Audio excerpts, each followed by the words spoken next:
Mijoro daholo indray tsika rehetra any tokantrano sy amin'ny toerana izay notsika ny fampianarana. Mankalaza an'Andriamanitra tsika ny amin'ny zavatra rehetra, ny amin'ny rivotra iainana, ny amin'ny toetrandro izay menantsika, ny amin'ny fahasalamana.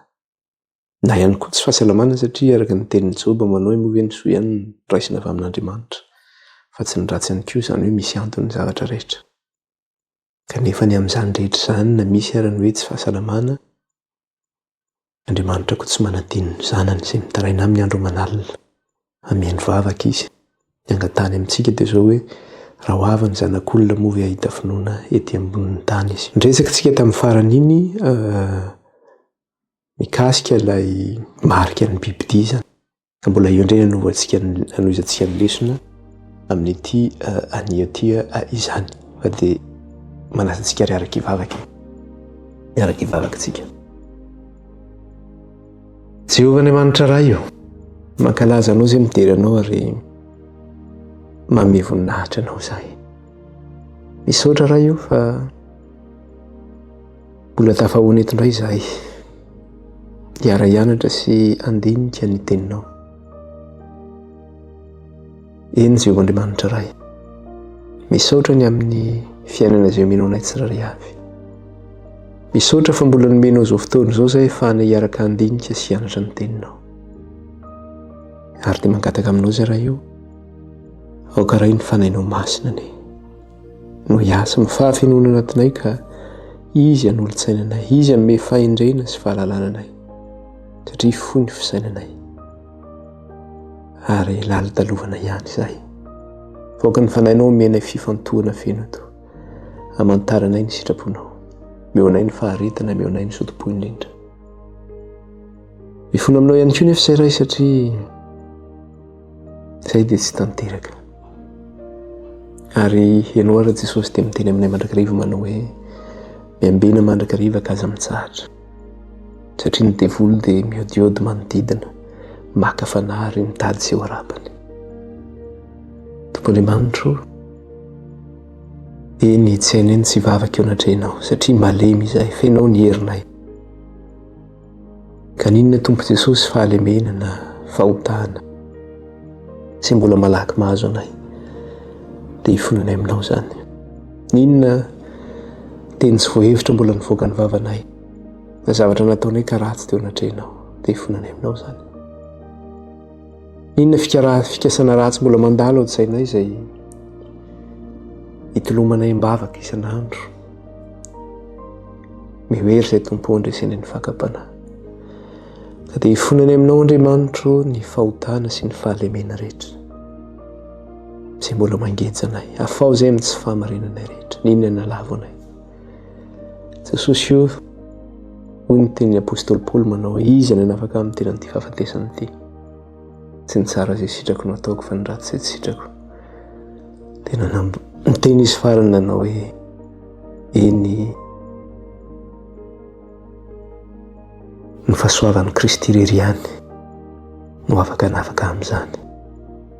Aoka Jesosy io, ilay rano sony hanadio sy hanasanay, hanafaka any amin'ny tsy fahamarinanay rehetra. Hamarina izany ny amin'ny rano Jesosy io, masina izany ny amin'ny rano. Fa raha ny zanaka nanafaka anay dia ho afaka tokoa izahay. Dia hamasina izay ireo masina anao satria masina ianao. Eo am-pelantananao iray no metrahana izao fampianarana izao. Satana dia tsy kely lalana, miasa amin'ny fomba rehetra hanakanana ny fampianarana, na amin'ny fampitana izany, na amin'ny fandraisana izany, na amin'ny fitaovana izay ampiasaina, na izay mety ho any tokantrano any, na ny réseau, na ny électricité, na ny fiarahamonina, na eo amin'ny asa, na tsy amin'ny lafiny maro samihafa. Ninona Tompo asan'ilay devoly sara Satana hoentina manafika anay, hanakanana anay amin'izao fampianarana izao. Dia ilay voniny Satana sy ny asany rehetra ny amin'ny rahan'i Kristy sy amin'ny fofona tsy manan-kery, tsy manam-pahefana. Mandidy ianao ary devoly Satana. Miala teo ianao noho ny amin'ny anaran'i Jesosy, noho ny amin'ny rahany zanak'ondry sy amin'ny fofona ilay voniny ianao sy ny asanao rehetra tsy manan-jara, tsy manam-pahefana aminay tsirairay avy sy amin'izay mahasana izao fampianarana izao sy mahasana ny fiainana rehetra. Lasa ny afo mandevina Satana sy ny asany rehetra ny amin'ny rahan'i Kristy sy amin'ny fofona ny anaran'i Jesosy.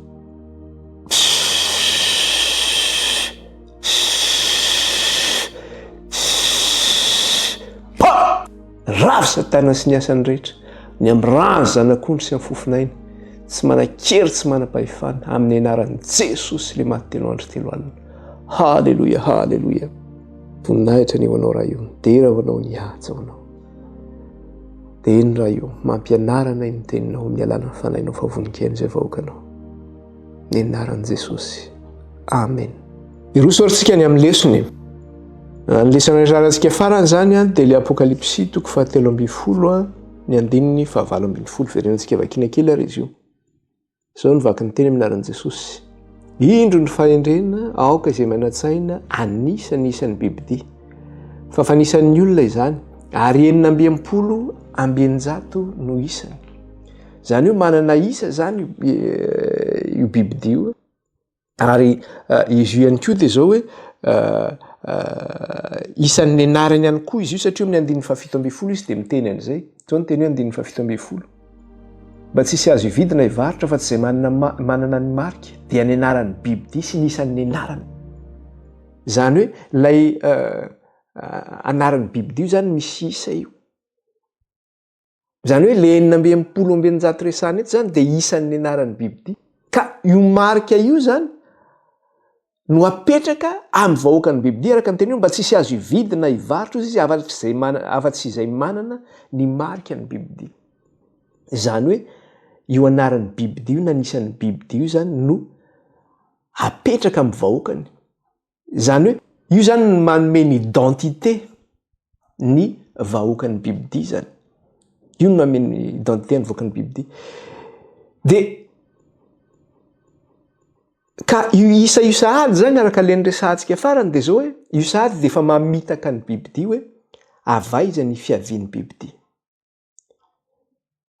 Satria raha niresahantsika dia zao hoe le isa enina manao isa inona ny isa enina. Le isa enina dia manao le isany tsy fahatanterahana. Inona moa nahatonga le izy hoe isany tsy fahatanterahana? Satria mifandray amin'ny olombelona zany io isa io. Mifandray amin'ny olombelona izy io. Raha ny olombelona zany noharian'Andriamanitra tamin'ny nanaovany azy tany amin'ny voalohany dia tamin'ny andro fahaenina nanaovan'Andriamanitra ny olombelona. Zany andro fahaenina zany nefa dia mbola tsy tafaray ara-pivavahana tamin'Andriamanitra ny olombelona. Zany hoe mbola tafasaraka amin'Andriamanitra ara-pivavahana ny olombelona. Fa tamin'ny fotoana inona ny olombelona vao tafaray ara-pivavahana tamin'Andriamanitra? Dia tamin'ny andro fahafito. Dia inona io andro fahafito io? Ny sabatan'Andriamanitra io andro fahafito io. Satria Andriamanitra no miteny manambara manao hoe nomeko azy koa ny sabatako izy izy. Ary tsy vitany hoe nomen'Andriamanitra fa verenantsika kely vakiana le izy. Ahoana ny zavatra teneniny eo? Ezekiela 20 ny andininy 12. Ezekiela 20 ny andininy 12. Raisitsika kely izay a. Ezekiela 20 dia ny andininy 12. Dia zao ny vaky ny teny amin'ny anaran'i Jesosy. Ary nomeko azy koa ny sabatako ho famantarana ho amiko sy ho aminy mba ho fatany fa izao Jehovah no manamasina azy. Ary nomeko azy koa ny sabatako ho famantarana ho amiko sy ho aminy mba ho fatany fa izao Jehovah no manamasina azy. Izany hoe le sabatan'i Jehovah no manamasina antsika. Ny fitsofoantsika amin'ny sabata zany dia zao hanamasinan'Andriamanitra antsika. Izay mahatonga hoe rehefa mitsofoka amin'ilay sabata zany tsika dia mandray le fahamasinana avy amin'Andriamanitra. Zany hoe tafaray ara-pivavahana amin'Andriamanitra. Izay mahatonga hoe ny olombelona izay noharian'Andriamanitra tamin'ny andro fahaenina dia mbola tafasaraka amin'Andriamanitra. Fa rehefa mitsofoka amin'ny andro fahafito izy dia tafaray ara-pahamasinana amin'Andriamanitra, ara-pivavahana amin'Andriamanitra. Izay no mahatonga hoe le isa enina eto zany, satria isa enina ny isan'ny bibidia 960. Dia zao mamitaka le fiaviany sady hoe avaiza ny aviany ity? Tsy avy amin'Andriamanitra io. Satria tsy tanteraka le izy. Satria Andriamanitra dia tanteraka. Ny isa enina zany dia zao ny isa enina isan'ny tsy fahatanterahana. Ary ny isa fito isan'ny fahatanterahana satria le isa fito zany ianao tafaray amin'Andriamanitra ianao dia tanteraka. Andriamanitra no manatanteraka anao. Andriamanitra no manamasina anao. Fa le isa enina dia zao tafasaraka amin'Andriamanitra ianao dia tsy tanteraka ianao. Rehefa tsy miaraka amin'Andriamanitra ka ianao tanteraka. Andriamanitra irery ihany no tanteraka. Zany hoe Andriamanitra no manatanteraka anao. Ka eo zany dia hitanao hoe avaiza ty bibidia ity? Isa enina. ny chiffre hoentiny fa tsy safity dia vafantareo tsara tsy miaraka amin'Andriamanitra tsy izy io fitaka ihany io dia izay zany ny hevitra le isa enina maneho le avinavin'olombelona manala an'Andriamanitra eo amin'ny fiainany. Raha vao mitondra ny isa enina io zany ianao dia zao hoe eo le avinavin'olombelona tsy mila an'Andriamanitra zay. Za tsy mila an'Andriamanitra. Raha mila an'Andriamanitra ianao dia hoana? Mitsofoka amin'ile andro fahafito ianao. Bibidinga mitsofoka amin'izany andro fahafito zany. Fantatsika ny andro ny bibidia. Ny andro ny bibidia dia andro voalohany amin'ny herinandro, ny andro alahady. Ny zavatra ataony dia zao, il se passe de Dieu, tsy mila an'Andriamanitra izy. Mahavita tena zay le hoe avinavina. Ka ny isa enina zany dia maneho an'le avinavin'olombelona tsy mila an'Andriamanitra. Isa tsy fataterahana. Fa nresaka tsika lava mikasika nefa tsy verenantsika tsony le izy fa hiditra indray tsika zany hoe maninona raha le isa enina no miverina intelo. Maninona le isa enina no miverina intelo manao hoe 690. Ka ny fiverenan'io isa enina intelo io zany dia zao mametraka sahady ilay faniriny hitovy amin'Andriamanitra. Satria izay ny zavatra tedaviny hoe hitovy amin'Andriamanitra. Le fitoviana amin'Andriamanitra rehefa hitantsika teto mikasika an'izay zavatra zay. Satria ny isa telo dia maneho isan'Andriamanitra. Dia eo sary zany dia efa hitanao sary hoe maninona le isa enina miverina intelo? 666. Dia efa mametraka le tenany sady amin'le hoe te hitovy amin'Andriamanitra. Satria ny isa telo dia isan'Andriamanitra. Ka ny fakany an'io zany, le averiko tsara le izy, ny fakany an'io hoe no mahatonga le nombre 6 miverina intelo dia mametraka ny toerany zany hitovy amin'Andriamanitra. Na manandratra ny tenany hitovy amin'Andriamanitra. Dia jerentsika kely angizy any amin'ny Isaia any na any amin'ny Apokalipsy any dia zao rehefa manandratra an'Andriamanitra ny ao anatin'ny soratra masina dia io isa telo no miverina. Zany hoe le isa telo zany fanandratana an'Andriamanitra ao anatin'ny soratra masina. Zay no mahatonga hoe mitady ny fitovina amin'Andriamanitra io mihitsy zany izy. Any amin'ny Isaia any 4:9-7. Isaia 4:9-7. Zao ny vaky ny teny amin'ny anaran'i Jesosy. Isaia 4:9-7. Ary nanandratra ny feony izy ka ny famaly hoe masina, masina, masina Jehovah tompony maro, eniky ny voninahiny ny tany rehetra. Ahoana tsara le manandratra ny Jehovah? Masina, masina, masina Jehovah tompony maro, eniky ny voninahiny ny tany rehetra. Zany hoe fanandratana an'Andriamanitra le isa telo. Fanandratana an'Andriamanitra. Apokalipsy koa mbola miteny any izy, aty amin'ny Apokalipsy koa mbola hitantsika koa zany. Apokalipsy 4:4-9. Apokalipsy 4:4-9. Dia zao ny teneniny eo. Ary ny zava-manan'aina efatra dia samy nanana elatra enina avy. Sady feno maso ny tenany rehetra manodidina ka hatrao anatiny. Ary tsy mitsahatra andromanalina izy manao hoe masina, masina, masina ny tompon'Andriamanitra tsy toa ilay taloha sy ankehitriny ary no avy. Masina, masina, masina ny tompon'Andriamanitra tsy toa ilay ankehitriny sy taloha ary no avy. Ka eo zany le arak'ile tenentsika teo ny mahatonga le anarana miverina zany le isa enina eto hoe 666. Dia zao manandratra ny tenany hitovy amin'Andriamanitra izy zany. Satria izay ny zavatra tedavina zay le fitoviana amin'Andriamanitra.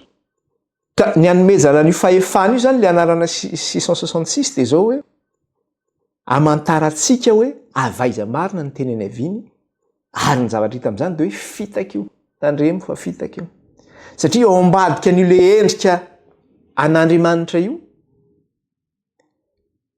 dia zao hoe institution an'olombelona ihany ny ao ambadika an'io fa tsy institution avy amin'Andriamanitra.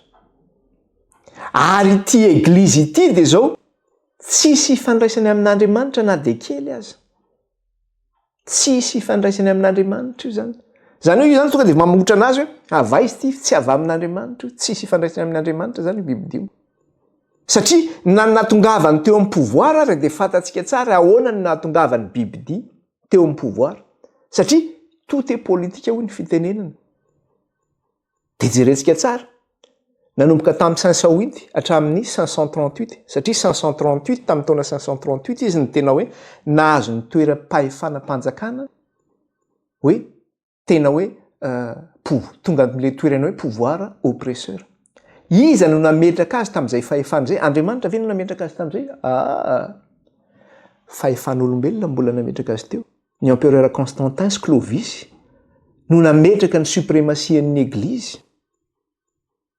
Nahatonga azy tsy refesy mandidy ary nahatonga azy hoe pouvoir mpampahorina nandritra ny 160 sy arivo taona. Dia tsy atao mahagaga koa zany amin'izao fotoana izao ara-tantara. Tahorinan'ny fery izay saika nahafaty azy. Raha ohatra ka mbola fahefana ara-tany koa amin'ny endriky ny bibidia no manohana azy. Izy io manohana azy io dia ilay bibidia faharoa io. Fa tsy mba Andriamanitra no manohana azy. Zany hoe hatramin'ny nipetrahany teo zany dia mbola fahefana ara-tany no nametraka azy. Amin'izao fotoana izao sitrana indray historian'ny fery saika nahafaty azy, izy indray mbola manohana azy koa. Mametraka azy amin'izay toerana izay. Amin'ny maha hoe chef moral et religieux izay ekeny rehetra. Dia ilay bibidia faharoa no mametraka azy amin'izay. Satria io no mampiankohaka ny mponina ambony tany amin'ilay bibidia voalohany. Ho jerentsika indray ary ny amin'ny hoe ahoana ny fomba fisehoan'ilay marika ny bibidia zany le hoe eo amin'ny asa sy eo amin'ny fotom-pisainana izany eo amin'ny fiainantsika andavanandro zany hoe ahoana ny fisehoan'izay eo amin'ny fiainana andavanandro. Dia hitantsika izay zavatra izay eo amin'ny fomba ara-pivavahana zany izay efa manenika ny zao tontolo zao. Amin'ny eglizy manerana n'izao tontolo zao, indrindrandrindra moa zany raha miresaka tsika ny amin'ny resaka hoe fiangonana evangelika. Satria ny zavatra hita zany amin'ireny fiangonana ireny zany, izay efa tena hoe miparitaka tena hoe lasa be dia be mihitsy amin'izao fotoana izao, tsy fantatra intsony hoe iza izay hoe iza ny marina, iza ny tsy marina, fa tena be dia be mihitsy zany. Dia inona moa zavatra tena voizina ao anatin'ireny fiangonana ireny zany dia zao hoe le hoe souci de plaire. Inona le hoe souci de plaire? Zany hoe ohatrany hoe resaka hoe ahoana ny fomba hitiavako an'Andriamanitra amin'ny resaka fihetseha-po. Zany no entina hivavahana amin'Andriamanitra, ohatrany hoe resaka fihetseha-po. Ohatra misy hira atao izay hira malandilanda mahafinaritra dia hoentin'ilay hira iny ianao dia ohatrany hoe tena masina ianao misandratra. Kanefa ny zavatra misy amin'ilay fiangonana dia zao tout est permis ny fitenenana.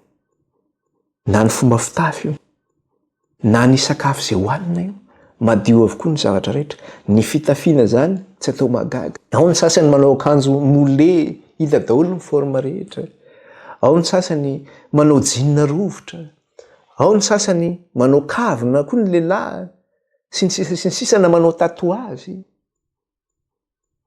Zany hoe ny zava-dehibe zany dia ohatrany hoe le émotion tena zava-dehibe amin'ireny fiangonana ireny.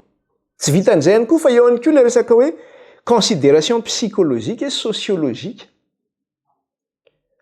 Ohatrany hoe ahoana ny fomba izay mihitsy ilay izy ohatrany hoe resaka fahalalana amin'ny maha-olombelona zany ny zavatra ampianarinao zany dia zao ohatrany hoe resaka filozofian'olombelona hoe tena mahay iny paster iny zao iny. Ohatrany miaratsy ny fitenenana ohatrany hoe fampidera-taimby zany. Dia izay zany mitarihana olona zay zavatra izay, hitarihana ny sentimentny olona zay zavatra izay. Dia resy lahatra zany le olona, resy lahatra ara-tsaina fa tsy resy lahatra ara-panahy. Zany hoe tsisy conversion tanteraka zany le olona. Fa ny sainy fotsiny resy lahatra. teny zavatra voizina ao anatin'ireny ihany koa dia zao le resaka hoe relation humaine. Ino no resaka relation humaine io? Na hoe fifandraisana amin'ny maha-olombelona zany, resaka hoe fitiavana. Zay foana ny tena voizina, mila mifankatia tsika. Resaka fitiavana, voizina foana resaka fitiavana, resaka fiadanana. Ary tsy atao mahagaga zany, mbola mitohy koa resaka arena. Vavaka mba azo arena, vavaka azo fitahiana. Zany ny zavatra voizina be any, vavaka azo fanasitranana, miracle mon ami. Zany zavatra voizina amin'ireny fiangonana ireny. Dia lasa zany ny mahavariana ny olona sy misarika ny olona fa tsy le tena hoe fiankohofana sy fivavahana tanteraka amin'Andriamanitra. Dia le Andriamanitra izay ho avy miantso manao hoe mahatahorana izay nanao ny lanitra sy ny tany sy ny loharano. Fa tonga ny andro fitsarana hozy izy. Miankohofy ny lohan'izay nanao ny lanitra sy ny tany. Mahatahora azy fa tonga ny andro fitsarana. Zany hoe tsisy matahotra zany le Andriamanitra izay ho avy. Hoe ho avy ange Jehovah io, hitsara ange izy io. Tonga amin'izay fahatahorana izay ve tsika ny zavatra ataon'ny olona dia zao lasa manina miankohaka eo amin'ny lohan'ny bibidia sy mandray ny marika ny bibidia. Kanefa fantatsika tsara, mbola ho avy amin'izay lesona izay moa tsika zany. Fa rehefa miankohaka eo ianao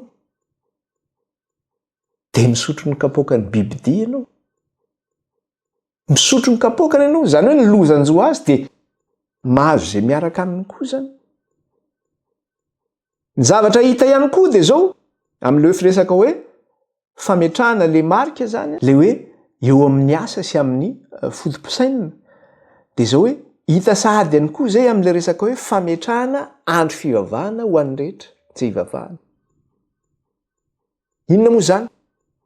Ny zavatra tena hitantsika amin'io andro vaovao izay apetraka io dia zao ny ankabeazan'ny kristianina rehetra dia mivavaka amin'ny andro alahady. Mivavaka amin'ny andro alahady.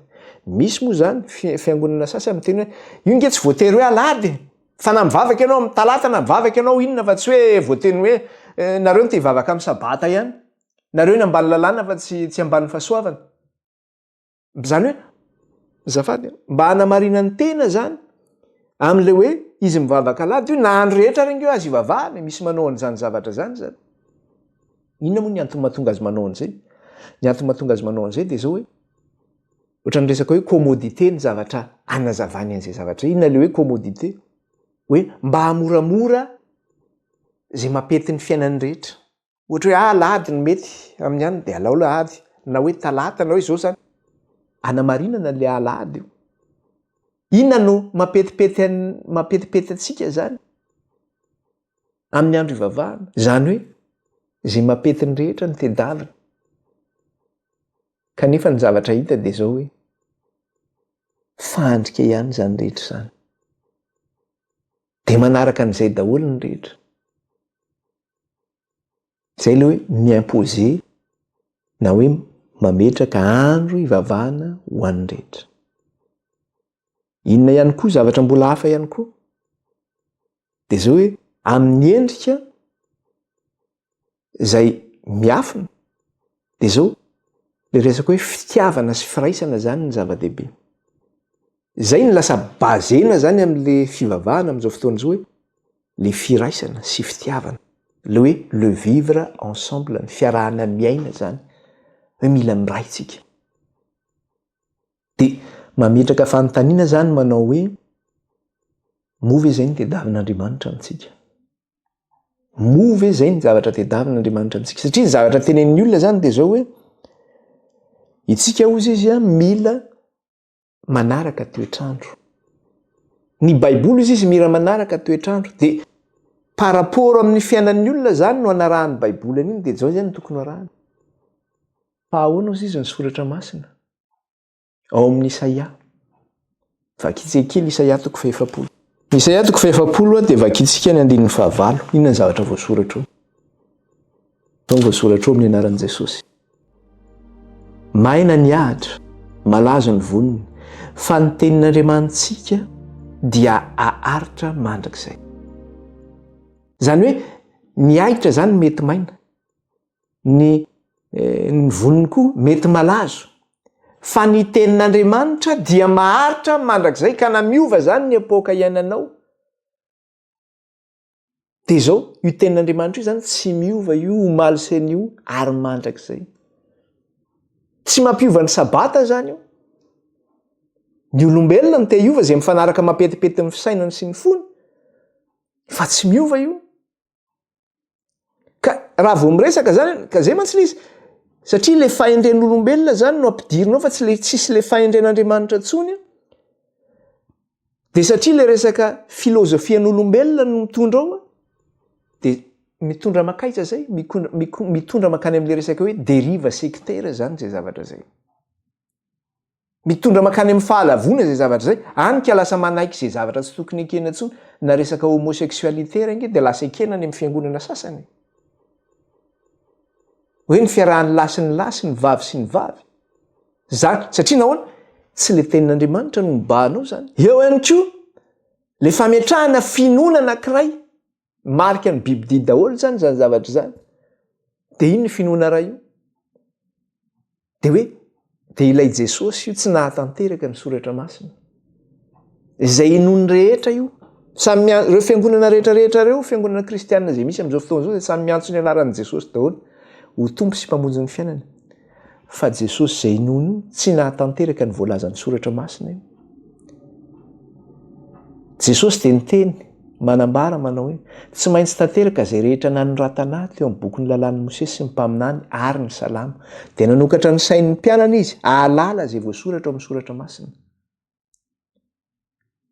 Fa tsy maintsy ho faty izy ary hitsangana amin'ny andro fahatelo. Kristy nanambaran'izany. Kristy koa dia niteny manambara fa tahaka ny Jona 3 alina sy 3 andro tao akibon'ny hazan-drano, dia tahak'izay koa ny toeran'ny zanak'olona atelon'andro sy atelon'ny alina ao akibon'ny tany. Kristy zany dia miteny an'izay mihitsy. Kristy nge raha miteny an'izany tsy hoe miteniteny fatifatany fotsiny izy dia niteneniny fotsiny zany. Fa zay lazainy dia tanterahany koa. Zay lazain'Andriamanitra dia tanterahany koa. Any amin'ny faminaniana amin'ny Daniel izy miteny. Fa hoana? Hovonoina hozy izy ny Mesia amin'ny atsasaky ny herinandro ka tsy anana intsony. Tanteraka zany ara-paminaniana, fa ny anarantsika teto zany. Voalaza ny apôstôly Paoly manambara manao hoe arak'izay fampianarana ny raisiko no omeko anareo izy. Fa izao izy. Kristy dia zao maty araka ny soratra masina, nalevina araka ny soratra masina, nitsangana araka ny soratra masina. Tanteraka zany zay zavatra zay. Ny Jesosy inony zao rehetra zao. Ny tontolo kristianina mahatanteraka an'izany hoe ny Jesosy zay inonareo. Dia mety hiteninareo tena tanteraka zany. Jereo Jesosy maty a zoma, tsangana amin'ny andro alahady. Zoma sabotsy alahady. Dia isao le 3 andro 3 alina. Zoma ataovy andro iny zany. Sabotsy izy nareo andro, alahady izy.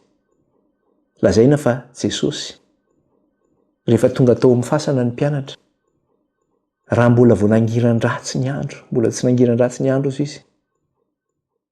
Zany hoe mbola tsy miposaka ny masoandro zany. Zay zany dia ataontsika sahady zay hoe inona zany zay.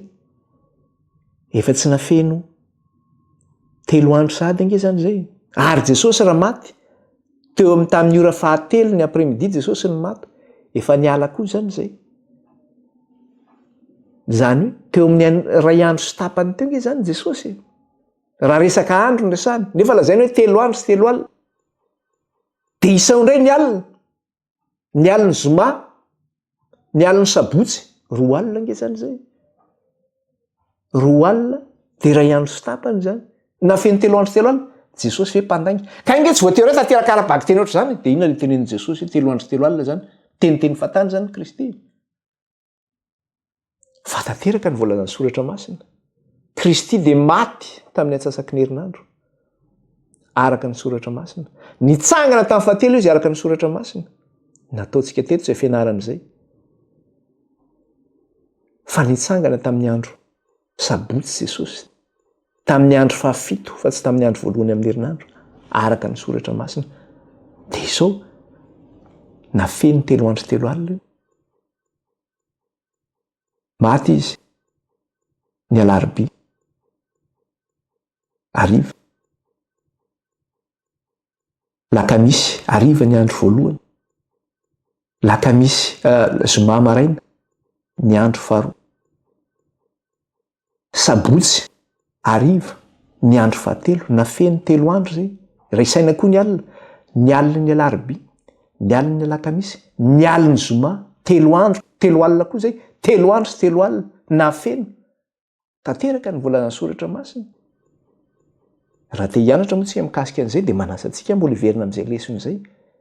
Fa ilazana amintsika manao hoe io zany no asena inony rehetra io. Satria izay ilay fampianaran'ny Biblia hoe finoana iray ihany. Io Jesosy io. Kanefa ilay Jesosy izay inony zareo tsy maty araka ny soratra masina, tsy nalevina araka ny soratra masina, tsy nitsangana araka ny soratra masina, tsy nahatanteraka izay voalazan'ny soratra masina. Ka zay ilay zavatra noteneniko teo manao hoe io zany tsy resaka hoe zay zavatra mifanaraka amin'ny saintsika ny hoe ny idéal tsika. Fa dia zao ny zava-dehibe dia zao hoe ny fankatoavana ny tenin'Andriamanitra. Na ianao mankatoa na ianao tsy mankatoa.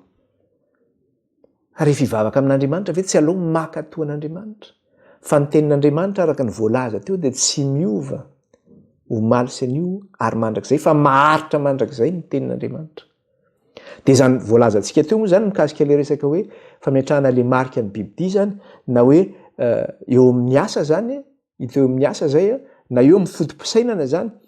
Dia ny zavatra hitantsika teo zany symptôme parmi tant d'autres haine, zavatra hoe zavatra mbola vitsivitsy zay hitantsika izay fa be dia be ny zavatra ilazaina mikasika ny marika ny Biblia io zany. Dia ilay marika ny Biblia ihany koa zany dia zao hoe io zany tsy resaka fotsiny hoe andro fivavahana na hoe endrika ara-pivavahana ihany koa, fa mihoatra lavitra noho izay ihany koa zany ilay marika ny Biblia. Mihoatra lavitra noho izay ilay marika ny Biblia. Ka raha eo amin'ny sehatry ny tontolo politika amerikana no jerentsika, verenantsika kely mikasika an'izay zany, dia zao hoe misy parti politika matanjaka be aux États-Unis. Ka ireo parti politika anankiroa ireo foana no mizara ny fitondrana eo amin'ny firenena amerikana.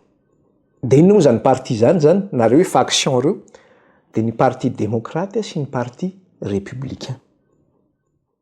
Rehefa tonga amin'ny pouvoir ny droite républicain, araka ny resahantsika teo, satria inona ny zavatra tena hoe voizin'ny droite républicaine zany, dia ilay fiverenana zany amin'ilay valeur chrétienne. Fiverenana amin'ilay valeur chrétienne. Nefa fiverenana amin'ilay valeur chrétienne io zany le fotom-pampianaran'ny Biblia io. Fotom-pampianaran'ny Biblia io. Ary ny gauche démocrate ndray mifanohatra amin'izay ny zavatra ataony. Satria inona ny zavatra tena voizin'ny gauche démocrate? Dia ny resaka hoe justice sociale. Ny resaka hoe justice sociale. Ka na gauche zany na droite ny eo amin'ny fitondrana dia tadidio tsara. Fa mitondra foana ny marika ny Biblia ireo. Dia ho jerentsika tsara hoe inona ny zavatra hoentin'ny gauche démocrate. Ny zavatra voizin'ny gauche démocrate, ny zavatra voizin'ny gauche démocrate dia zao resaka hoe justice sociale. Ny justice sociale zay hoentiny anefa dia zao mitondra makany amin'ny dérive sociale na hoe dérive morale.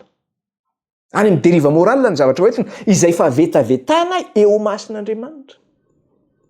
Dia anday ohatra anankiray ngeza be tsika izay mivantana any amin'izany. Dia ilay resaka hoe wokisme. Inona io wokisme io?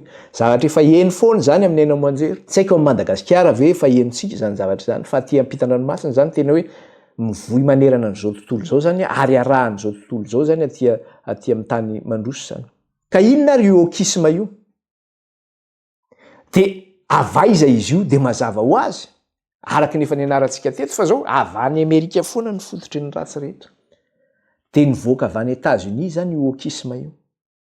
Voaka avy any États-Unis izy io, dia misy article izy ity dia vakiky kely amintsika eto hoe inona le wokisme. Émergent principalement aux États-Unis zany nivoaka avy any Amerika izy io. Dia zao no teneniny. Zany hoe resaka idéologie zany izy io, resaka fotom-pisainana zany io, zay hoentina zany asena ataon'ny société na eo amin'ny fiainana eo amin'ny fiarahamonina isan'andro. Il est souvent associé à des mouvements sociaux izy. Miaraka foana amin'ny resaka hoe fietsehana ara-tsosialy izy io. Ary ny zavatra ataony izy dia zao, qui cherche à combattre le racisme. Zany hoe amin'ny zavatra anankiray zany dia mody ampidirina aloha le racisme zany, mody ampidirina daholo ny zavatra rehetra ny racisme, ny resaka hoe discrimination. Fa inona ny zavatra tena ampidirinao? Ho hitantsika eo ilay izy.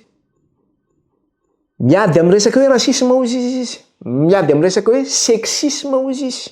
Ina moa le resaka sexisme le hoe fitoviany zoany lahy sy ny vavy io. Et miady ihany koa izy amin'ny resaka hoe d'autres formes de discrimination. Zay zany le faratsofoana le izy subtilement. Ino ny forme de discrimination? LGBT. LGBT. Inona le LGBT?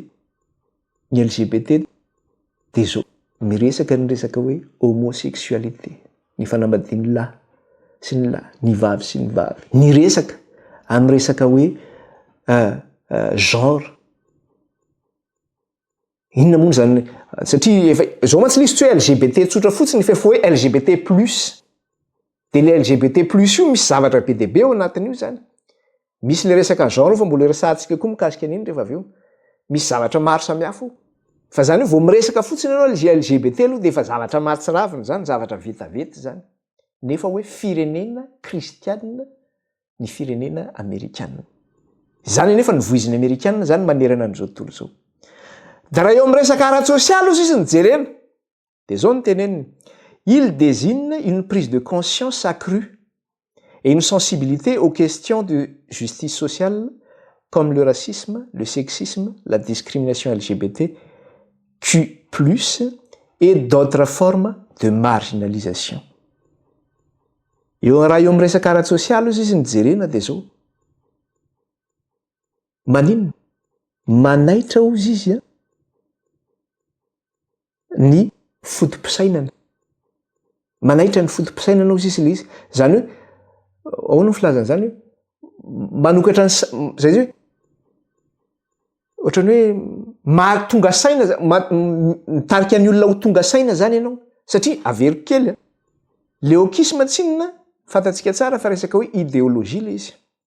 Ary le idéologie dia zao hoe resaka attitude de vigilance. Le resaka vigilance zany ohatrany hoe mila mitandrina tsara ianao.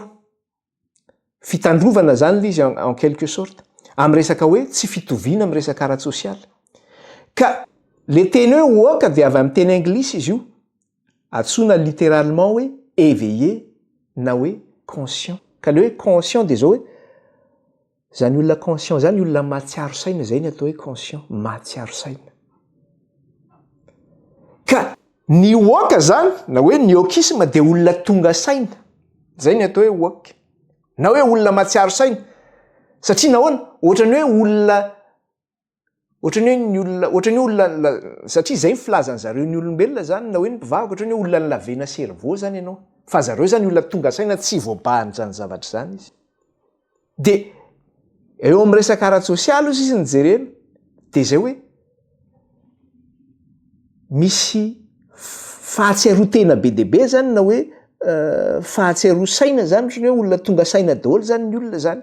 Ny amin'ny resaka hoe resaka ara-tsosialy, resaka racisme, resaka discrimination, resaka hoe homosexualité na ny lesbienne sy ny sisa na resaka hoe transgenre. Inona moa resaka transgenre? Resaka hoe rehefa te hanova sexe zany ianao hoe te hanao lahy ianao dia lahy, te hanao vavy ianao dia vavy.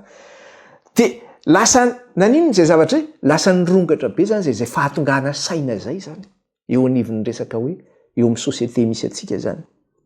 Les personnes qui se considèrent woke hozy izy s'engagent activement pour promouvoir un changement social.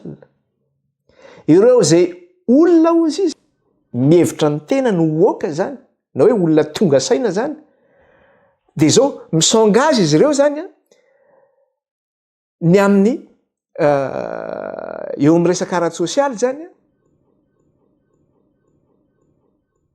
fanovana tanteraka hoe tokony be deabe ny zavatra tokony ova zany fa tsy mety tsony zao sosietentsika misy voizina avy any Etats-Unis zany zavatra zany de rehefa mivoizina raha le izy de tonga tokoa ry amin'ny sehatra rehetra raha jerentsika fotsiny eo amin'ny sehatra zany sehetry ny industrian'ny divertissement inona daholo mety sehetry ny industrian'ny divertissement fantatsika mety malalitsika amin'ny resaka hoe football eo amin'ny rehetra sehatra muzika eo amin'ny sehatra cinéma eo amin'ny monde du spectacle maro samihafa amin'ny resaka publicité zay alefa amin'ireny zany de ahitanao an'ny efa fiasan'le izy amin'izao fotoana zao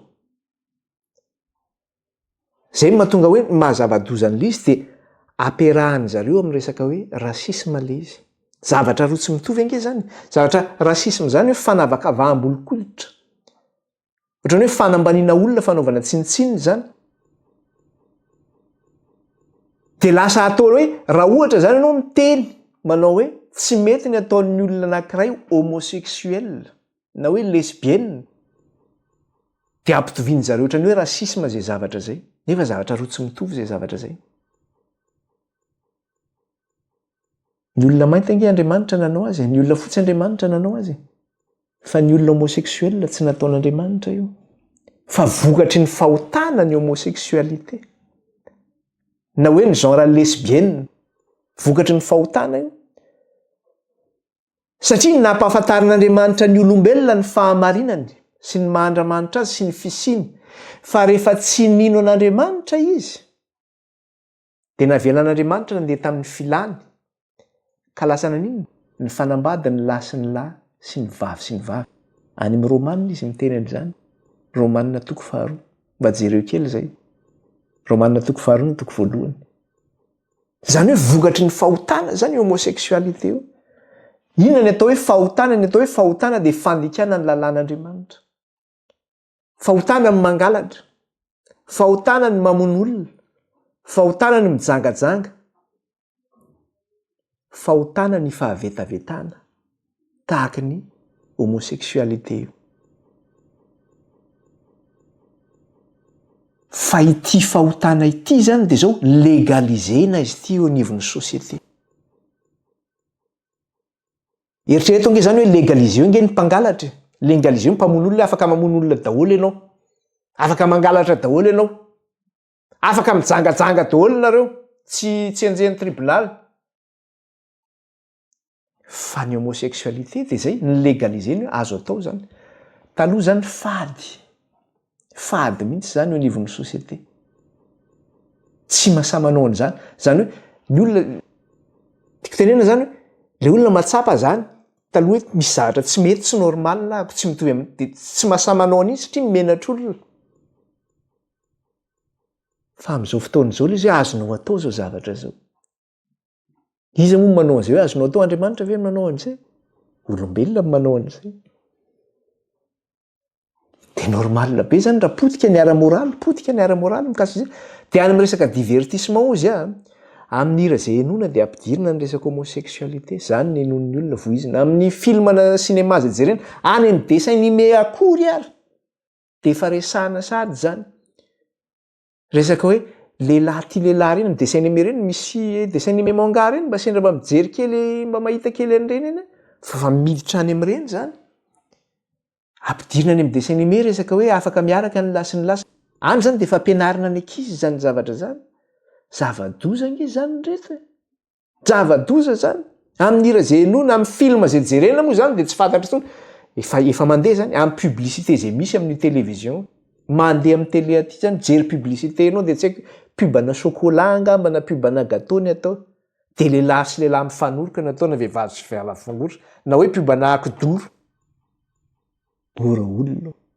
makaiza atsika ty zay le atao hoe marika ny bibidia zany izy daholo zany rehetra zany inona koa eo la nyteny antsika teo hoe efa nresantsika teo moa izy fa ohatsy izy atao hoe de nombreuses séries films intègrent aujourd'hui des personnages issus de groupes sous-représentés que ce soit en termes de diversité ethnique de genre ou d'orientation sexuelle. Zany hoe fa miditra amin'ny resaka any amin'ny cinéma izy zany ilay ilay karazan'olona zany a izay vitsy anisa zay mbola tsy tafiditra eo anivon'izay sociéténa eo amin'ny cinéma zay de izy le reo sous-représenté reo zany nareo hoe zay vitsy anisa zay tsy de misy betsaka amin'ireny toerany reny de ny resaka genre ozy izy sy ny orientation sexuelle.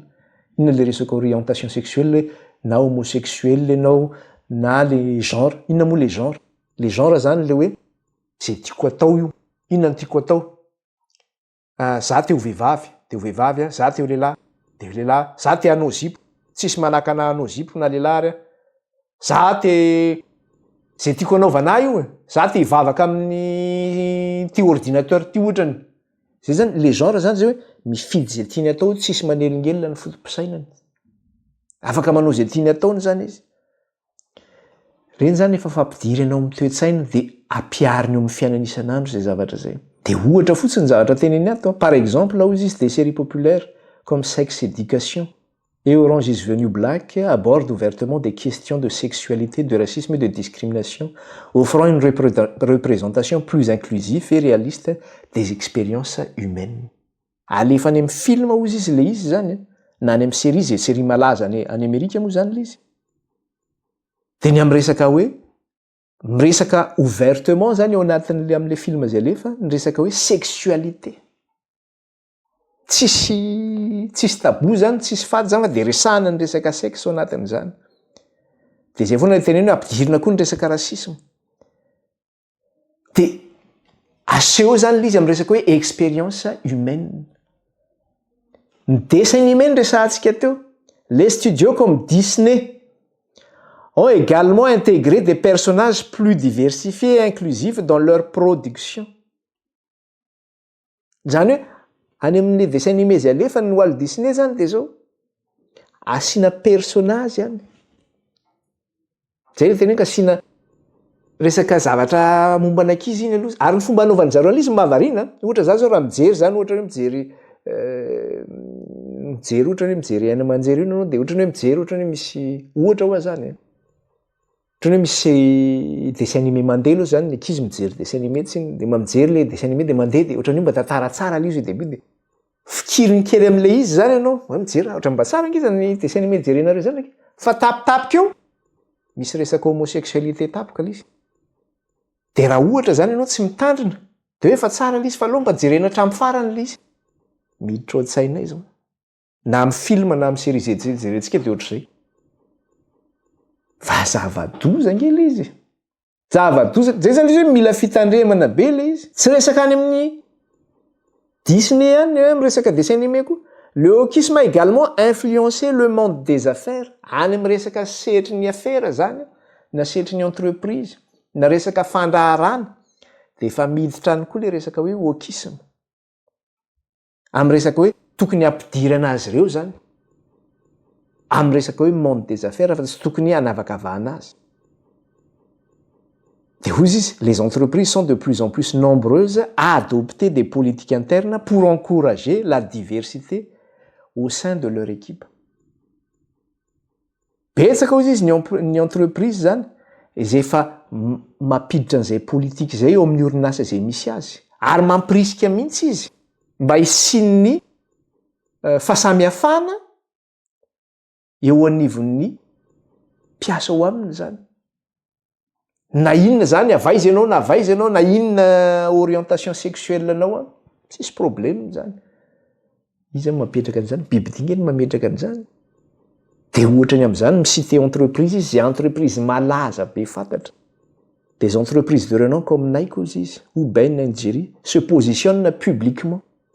Nike zany, fantatsika tsara zany hoe entreprise Nike zany, malaza zany amin'ny resaka hoe équipement sportif zany. Malaza zany. Ary hoentin'ireo sportif malaza ny akanjony zany na ny équipement zay atao. Kanefa zany ny entreprise Nike de zao miseho mihitsy izy eo anivon'ny publika zany, eo anivon'izao tontolo zao hoe manohana an'ny resaka hoe LGBTQ+ ozy izy. Ny amin'ny resaka hoe justice sociale. Le izy zavatra teneny tsy tonga de zay ny teneny rehefa miteny izy fa teneniny foana rasisme hoe miady amin'ny rasisme tsika de rehefa vita miady amin'ny rasisme de miady amin'ny LGBTQ+ koa tsika zany hoe fa tena tafiditra eo amin'ny sehatra misy atsika le izy ary ny tena pire de ity le wokisme a également fait son entrée dans le monde de l'éducation. Ny wokisme ozy izy de efa tafiditra eo amin'ny tontolon'ny fampianarana ozy izy ka misy école ozy izy na université ozy izy de zao mandamina ny programme mihitsy mba hahafahana zany mireprésenter an'ilay diversité culturelle mba hahafahana zany mba apiditra an'ireo olona reo zany mandamina ny programme mihitsy izy zany hoe hovaina mihitsy ny programme mba tsy hanavahana zany mba tsisy fanavakavahana ao amin'le fampianarana zany fa hoe ekeninareo donc tsy azo atao de zay mihitsy aty tsy azo atao no miteniteny foana an'ireny olona ireny fa voendrika ianao any am-piasana zany ny anay aty any am-piasana de tenenina mihitsy misy sarita mivoaka tsy azonareo atao ny manavakavaka satria misy homosexuel taloha manana collègue zay any am-piasana lehilahy izy io tena hoe miaraka rehetrarehetra fa rehefa voaka amin'izay ny lalàna hoe afaka manambady ny lasinlasy ny vavy sy ny vavy de satria izy afaka manovanarana raha ohatra zany ataontsika hoe ataontsika hoe Laurent Richard ohatra ny anarany ataontsika hoe zay ny anarany taloha de rehefa nivoaka le lalàna de afaka manovanarana izy satria izy teo vehivavy lasa nataony hoe Jocelyne ny anarany tsy Laurent ntsony satria Laurent anaran'ny lehilahy de lasa hoe Jocelyne manova anarana tanteraka izy de eken'ny fanjakana zay de ampiasana niova ny anarany lasa hoe Jocelyne de rehefa niova lasa Jocelyne izy de tena miseho am'izay izy taloha izy menamenatra fa tsy menamenatra ntsony izy zany fa tena manao azy voaka izy miala ao ampiasana zany de manao zipo izy na manao robe na manao le akanjo finjofinjon'ny vehivavy sy ny karazany ireny le bras montombo ny fitenenana zany ny société misy aty zany ny anaran-draha malagasy koa fa Madagasikara fa betsakibetsaka koa mitady anao n'izany zavatra zany zava-doza sy mahatsiravana zany de tenenany koa amin'ny resaka toeram-pampianarana hafa ozy izy de zao on introduit de nouveaux cours où on revisite le contenu académique pour inclure des perspectives variées. Any amin'ny toerana fampianarana hafa ozy izy de misy cours vaovao ampidirina zany ao ary tsy vitany hoe cours vaovao ampidirina fa raha nisy cours teo aloha de revisitena mihitsy ny cours iny maninona ampidirana zavatra vaovao zany anekena an'reto hoe sous-représenté reto na le hoe LGBTQ+. De inona ny zavatra ampidirina am'zany ohatra ny am'zany resaka hoe étude du genre de akambany ao anatin'izay hoe l'histoire des minorités na hoe ny question colonialisme akambany zavatra mahatsiravana ange zany reto de inona moa le étude du genre averiko tsara teo le izy ny olona zany de zao hoe le genre zany izy zany miteny hoe za teo lehilahy de teo lehilahy izy tsisy anaka za teo vehivavy de teo vehivavy izy za ohatra ny hoe tiano tiako Andriamanitra de tiano Andriamanitra tiananao an'izao tsy azonao sakana zany raha te akanjo izy ny andalana iny ka anao zay kanjo tiany ataony eo na mahatsiravana ara de enjehany lalàna zay raha mandeha any aty Petranomasina mahatsiravina be moa le izy zay moa zany de efa miravo amin'ireny sehatra reny raha hoe misy toerana filomanisana zany ka feny fitanjahana reny de efa tsy mitondra ny ankizy amin'ireny tsy tsara ny mandeha amin'ny toerana tsy ala amin'ireny fa ny amin'ny toerana mba malaladalaka mba azonova mba ohatra hoe lalaovana rano sy ny karazana tsisy fa be deabe aty ny toerana de mandeha eo anao de feny fitanjahana mahatsiravina eo amin'le toerana tena hoe mitanjaka ny olona milomano zany tsy inona ny lomano vita amin'izany fa miala moramora iny ataonao de eo anatin'izay nefany misy an'ireny communauté arabe reny communauté arabe tsy inona zareo manana pudeur amin'ny resaka hoe famenarana zany de rehefa mitsofoka ao anaty rano izy de manao akanjo izy dia iza ny enjehan'ny lalàna le olona miboridana be sa le olona miakanjo le olona miakanjo ny enjehan'ny lalàna tsy mety zao satria ianao mitsofoka anaty rano tsy tokony manao an'izao akanjo zao ianao dia asiany mivoaka tao le olona raby satria manao akanjo lava dia ahoana zany reto zany ny zavatra misy aty zany ny zavatra misy fa zao tapitra moa ny fotoanantsika zany tapitra ny fotoanantsika satry mbola resaka satria mbola misy zavatra anankiray be mbola resahantsika io mikasika ny resaka hoe idéologie woke io zany a na ty resaka hoe fotosaina woke ity zany zay voizina manerana an'izao tontolo zao ary averiko tsara le izy hoe avaiza izy io no mivoaka avy any États-Unis izy io no mivoaka ary iza ny tena mamoy an'izy ity dia ny demokraty ny tena mamoaka anazy satria ny demokraty ny tena mitory an'izany hoe justice sociale zany ary resaka gauche droite io amin'ny parti politika zany io tsy hoe any États-Unis any fa na eto Europe ary dia mitovy any le izy satria avy any États-Unis daholo any mivoaka ary ny demokrasia iainan'izao tontolo zao nke demokrasia amerikanina daholo ny miarahan'izao tontolo zao io zay hoe avany ny fototry ny ratsy rehetra dia na eto Europe ary dia ohatr'izay koa raha vao miresaka gauche zany ianao liberté tanteraka